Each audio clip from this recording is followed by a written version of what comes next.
Every morning, exactly at 7 o'clock, the same sound echoed across the quiet hills of a forgotten town, the rustle of bare feet against the cold stones leading to the old church. The boy's name was Elias. He was 12 years old, thin as a shadow, and his eyes held that strange mixture of sorrow and light that only those who have known both hunger and hope can carry. The church was small, cracked by time and silence. Its wooden doors moaned each time he pushed them open, but Elias never complained. He sat on the same old bench near the window, where the first rays of morning sunlight pierced the dust and fell over the pages of his worn-out Bible. He had found that Bible in a box of discarded things outside the church years ago. Its pages were yellowed, some torn, others stained by rain. Yet to Elias it was treasure, his map, his meal, his breath. While other children still slept, he read, every day at 7, every verse as if it were oxygen. "Lord," he whispered each morning, "thank you for another day. Help me to be strong, even when there's nothing to eat." Sometimes the priest would arrive early and see him there, a small figure, barefoot and hungry, reading with such focus that it silenced even the birds, and the priest would simply watch, moved beyond words. Across town, in the large white mansion that overlooked the valley, another boy was just waking up. His name was Adrian. He was the same age as Elias, but his world was made of gold. His sheets were silk, his breakfast endless, his shoes polished by servants before he even opened his eyes. His father owned factories, lands, and businesses that made more money in a day than the priest earned in a year. And yet, Adrian felt empty. He didn't know why. He had every toy, every comfort, every dream money could buy, except peace. His parents were always gone, arguing about deals and inheritances. He ate breakfast alone. His only companion was silence. One morning, while driving to school with his driver, Adrian looked out the window and saw something that caught his attention. A boy sitting alone in front of an old church, reading a book with a look of deep peace. The boy's clothes were torn, his feet bare, but his eyes, they were alive. Adrian couldn't look away. "Who's that boy?" he asked his driver. "Ah, that's Elias," the man replied. "He's one of the poor kids from the edge of town. Always sitting there reading. Strange kid, that one." Adrian kept staring until the car turned the corner. Something about that image, the sunlight, the stillness, the devotion, stayed with him all day. That night, Adrian couldn't sleep. He kept seeing Elias under that golden light, turning pages slowly, smiling faintly as if he were speaking to someone no one else could see. The next morning, Adrian told the driver to pass by the same road again, and there he was, Elias, sitting exactly as before, whispering verses from a Bible held together by tape and hope. Adrian pressed his hand against the window, almost in awe. For a moment, he wanted to get out, but pride held him back. Days passed, and yet Adrian found himself drawn there every morning. Sometimes he would ask the driver to slow down so he could see Elias. Other times he would sneak out early, pretending to jog, just to watch from afar. He didn't understand it, why this boy fascinated him so much. But something deep inside told him that Elias had something he didn't, something he couldn't buy. One morning, after a heavy storm had left the streets muddy and grey, Adrian saw Elias again. His clothes were soaked, his hair dripping, but he was still there at 7 sharp, reading his Bible under the dripping church awning. Adrian couldn't take it anymore. He stepped out of his car, ignoring the puddles splashing against his shoes, and walked toward the boy. "Hey," he said. Elias looked up, startled, but smiled politely. "Good morning. What are you doing out here?" "It's raining," Adrian said, his voice half confused, half annoyed. Elias looked at the sky and then at his Bible. "Rain is just water," he said softly. "But this is life." Adrian blinked. "You mean that book?" "Yes," Elias said simply. "It tells me I'm not alone, even when I am." Something inside Adrian shifted, though he couldn't explain what. The sincerity in Elias's voice was like a mirror reflecting everything he was missing. Adrian crouched down beside him. "Don't you ever get tired or hungry?" Elias smiled faintly. "Sometimes, but when I read, it feels like God fills the empty places. Maybe not my stomach, but my heart." Adrian fell silent. The wind brushed between them, carrying the scent of wet earth and morning light. He had never heard anyone speak like that. Not his teachers, not his parents, not even the priest who blessed his family at Easter. Elias spoke like he knew something real, something invisible. That day, Adrian didn't go to school. He sat with Elias until the sun rose higher. They talked about everything: dreams, fears, verses, the stars. Elias's words were simple, but they pierced deeper than any sermon Adrian had ever heard. When it was time to leave, Adrian offered Elias his jacket. Elias refused at first, but Adrian insisted. "Please," he said, "you'll get sick." Elias took it shyly. "Thank you, but you don't need to worry. God always takes care of me." Adrian smiled sadly. "I wish I could believe that." Elias looked at him, really looked, and said quietly, "You can. Just start by talking to him, like a friend." That night, Adrian opened his window and whispered, "God, are you real?" It felt strange, like speaking into darkness, but for the first time in years he didn't feel alone. He didn't know it yet, but that simple whisper would change everything, because behind Elias's calm faith hid a truth, one that even he didn't know yet, and Adrian was about to uncover something that would shake both their worlds forever. And as the clock struck 7, next morning, the two boys' paths began to intertwine in a way that would test not just faith, but the meaning of life itself. The next morning, Adrian woke before dawn. For the first time in years, he didn't need his alarm clock or the gentle knock of a servant. His heart did the waking for him. He got dressed quietly and slipped out before anyone noticed, clutching the Bible he had taken from the family library the night before. It was heavy, golden-edged, beautiful, nothing like the old torn one Elias read from. But to Adrian, it felt empty, like a decoration on a shelf. He wanted it to mean something. When he reached the old church, Elias was already there, as always, sitting by the bench with the sunrise spilling over him like a blessing. His smile widened when he saw Adrian. "You came back," Elias said. "I told you I would," Adrian replied, sitting beside him. "I brought this." He lifted the golden Bible. Elias's eyes glowed with quiet admiration. "It's beautiful," he said, "but the words are the same, no matter how they look." Adrian nodded slowly. I want to learn how to read it, like you do." Elias beamed, as if Adrian had just handed him a treasure. "Then, let's start together." And so, for days that turned into weeks, the two boys met every morning at 7. Adrian's driver stopped asking questions. He simply parked nearby and waited. Elias would read aloud, explaining each verse as if he were telling stories about an invisible friend. Adrian listened, sometimes confused, sometimes amazed, but always moved. He began to notice things he had never seen before. The color of the dawn, the quiet songs of birds, the way the sunlight touched the grass. It was as if the world itself was becoming alive again. But behind Elias's smile, something was changing. Adrian started to notice the way Elias coughed sometimes, pressing his chest when the air grew cold, the way his hands trembled slightly when turning the pages. And one morning, when Adrian offered him breakfast he had brought from home, warm bread, fruit, milk, Elias hesitated too long before accepting. "You don't eat much, do you?" Adrian asked softly. Elias shook his head. "Not always, but I'm okay." Adrian frowned. "You shouldn't have to live like this. Doesn't your family—" Elias looked down. "My mother passed when I was 5, he said. "My father, he's gone too. It's just me." Now, Adrian's breath caught. "You live alone?" Elias smiled faintly. "Not really. God takes care of me." Adrian didn't answer. His throat felt tight. How could someone so young carry so much pain and still smile like that? From that day, Adrian started bringing food secretly every morning. Sometimes Elias accepted it. Other times he refused, saying, "There are others hungrier than me." He always kept his faith simple, pure, almost frighteningly peaceful. One evening, Adrian asked his father if they could help the poor families near the church. His father barely looked up from his papers. "That's not our problem," he said coldly. "We donate every year, that's enough." "But it's not enough," Adrian protested. "They need more. Food, help, homes."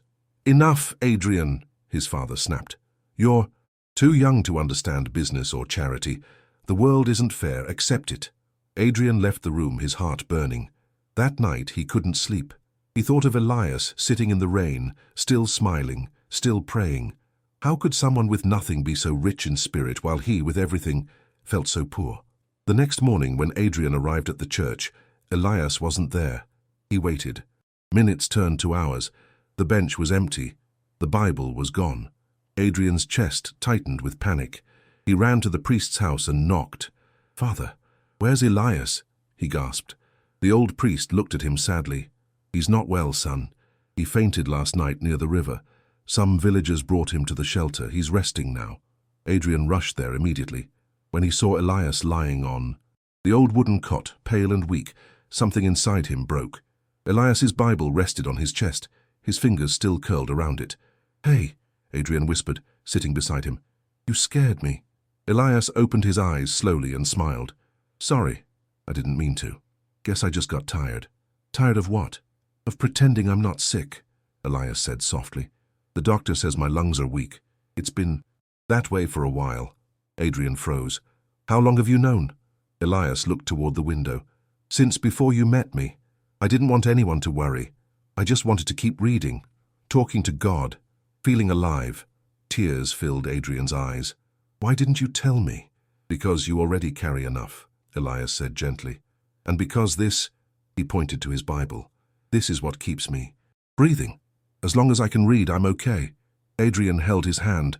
It felt cold and fragile. "You're going to get better," he said, his voice trembling. "I'll get you medicine, doctors. My father can pay." Elias shook his head. "You can't buy time, Adrian, but you can fill it with love. That's what I've learned." Silence hung between them, heavy and sacred. That night, Adrian couldn't eat. He couldn't think. He went to his room and prayed harder than he ever had in his life. "Please, God," he whispered, "don't take him away. He doesn't deserve this. Take anything else, but not him." Days passed. Elias grew weaker, but his smile never faded. He told Adrian stories from the Bible, of miracles, of faith, of people who never gave up, even when everything seemed lost. And then one morning, Adrian arrived to find Elias gone again, but this time not at the shelter. The priest met him at the church doors, his face grave. "He's at the hospital," the priest said softly. He collapsed again. Adrian ran faster than he ever had, ignoring the rain that began to fall. He found Elias lying on a hospital bed, breathing through shallow gasps. Machines hummed quietly beside him. When Elias saw him, he smiled faintly. "You came." "Of course I came," Adrian said, tears blurring his sight. "I'm not leaving." Elias reached for his hand. "Remember what I told you about talking to God?" Adrian nodded, sobbing. "I do." "Then promise me you'll keep doing it, not just when you're scared, but when you're happy too." "I promise." Elias's fingers trembled. "Good, because he listens, even when we don't hear him." The room was silent except for the sound of machines and rain tapping on the window. Adrian wanted to scream, to beg, to trade places, but all he could do was hold that small, fragile hand and pray. And then Elias whispered, "Adrian, there's something I need to tell you, something I saw." Adrian leaned closer. "What is it?" Elias's eyes flickered toward the window where the light broke through the storm. "A dream," he whispered. "I saw you standing in front of a crowd, helping people, building homes, feeding the hungry. You were smiling, and I wasn't there, but I was watching. And God said, 'See what faith can do.'" Adrian's heart shattered. "Don't say that. You'll be there with me." Elias smiled weakly. "I already am." The monitors beeped softly. The light outside grew brighter, almost golden. Adrian felt Elias's grip loosen, not in fear but in peace. "Elias," Adrian whispered. "Please." Elias's lips moved one last time. 7 o'clock, he murmured. "Don't forget." And then the room fell silent. The clock on the hospital wall ticked. It was exactly 7 in the morning. Adrian sat frozen, his tears falling onto the little Bible Elias had left behind. That moment would stay with him forever. The boy who read the Bible at 7 a.m., who taught him what it really meant to live, to believe, and to love without fear. But Elias's story wasn't over, because what Adrian discovered next, hidden in the pages of that old Bible, would reveal something he never expected, something that would change everything again. The rain had stopped hours ago, but the street still carried its memory, puddles reflecting the morning light, soft and trembling like tears that refused to dry. Adrian walked home that day in silence, clutching the small, worn Bible Elias had left behind. It felt heavier than anything he had ever held, as if every page contained the weight of a soul. He didn't cry anymore. The tears had run out. What filled him now was something deeper. Not sorrow, not peace, but purpose. Something he couldn't explain, only feel. When he reached his room, he placed the Bible on his desk and stared at it for a long time. Its cover was torn, the corners bent, the pages swollen from rain and time. He traced his fingers over the name written faintly inside the first page. Elias, God is my strength. Underneath it, written in faded pencil, was a sentence Adrian had never noticed before. If you are reading this, it means my time is done. But remember, light doesn't die. It travels. Adrian's heart skipped a beat. His hands trembled as he flipped through the pages. Between Psalms and Matthew, he found something tucked inside, a folded letter, yellowed and fragile. He opened it carefully. Dear Adrian, it began. If you found this, it means I'm with God now. Don't be sad. I never wanted you to see faith as sadness. I wanted you to see it as light. Remember the mornings we shared? The laughter, the verses, the silence? Those were my best days. You once asked me why I always read the Bible at 7 o'clock. The truth is that was the time my mother used to pray before she died. She told me, when I'm gone, talk to God at 7. That's when the world is quiet enough for him to answer. So I did, every day, and somehow I always felt her with me. But there's something else I never told you. The people from the town, the ones who come to the church sometimes, they're my family now. I used to share whatever food I got with the children who had even less than me. I didn't tell you because I didn't want you to think I was strong or good. I just wanted to do what my mother did, give even when I had nothing. You have more than anyone I know, Adrian. But don't be ashamed of that. Use it. You were never meant to watch from a window. You were meant to open the door. One day I believe you'll help others the way you helped me, and when you do, remember this.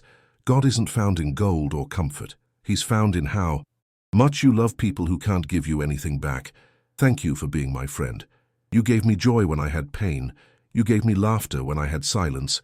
If you ever miss me, just look at the sunrise at 7. I'll be there, in the light. Your brother Elias.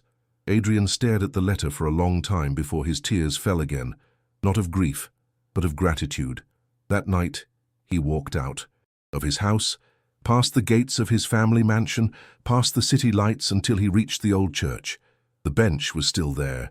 The air smelled of rain and earth. He sat where Elias once did and opened the Bible. The wind turned the pages by itself, stopping at a verse highlighted in faded pencil.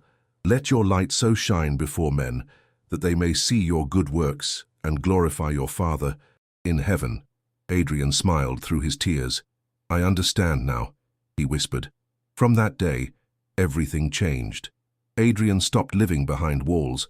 He began visiting the poor families near the church, bringing food, clothes, and hope.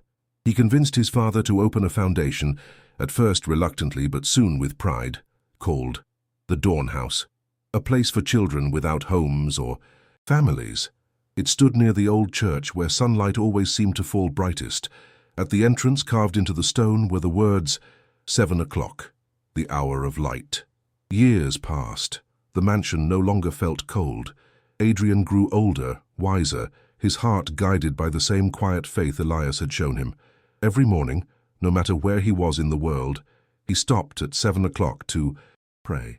Not out of habit, but out of love. He would whisper, thank you for today, and thank you for Elias. And sometimes when he looked toward the sky, he swore he could see the outline of a boy smiling in the morning light. But the story didn't end there. One winter morning, as the sun rose pale and soft, Adrian heard a knock on the door of the Dawn House. A young woman stood there, holding the hand of a little boy. Her clothes were worn, her face tired, but her eyes glowed with something familiar. Are you Mr. Adrian? She asked. Yes, he said, smiling kindly. How can I help you? This is my son, she said, pushing the boy forward. His name is Eli. The boy, small and shy, looked up at him, and for a brief, impossible moment, Adrian felt his heart stop. The boy's eyes were the same, color as the sunrise, warm, deep, unexplainably familiar. Hello, Eli, Adrian whispered, kneeling. That's a beautiful name. The boy nodded. My mom says it means God is my strength. Adrian's vision blurred. The words echoed like a heartbeat through time. He smiled through the tears he could no longer hold back. Yes, he said softly. It does. He led them inside, into the warmth of the dawn house where laughter filled the halls and the smell of bread drifted from the kitchen. As the boy ran toward the light, Adrian looked up at the clock. 7 o'clock. And just for a second, he felt a hand on his shoulder, gentle, invisible, and a whisper that only his soul could hear. You kept your promise. Outside, the sun broke through the clouds, flooding the valley in gold. The same light that once fell upon a barefoot boy, and his tattered Bible now shone over dozens of children who found hope in his memory. And though Elias was gone, his faith lived on, not in sermons or statues, but in every act of love that followed, because light never dies. It only travels and from one heart to another, and every dawn at 7 o'clock it rises again.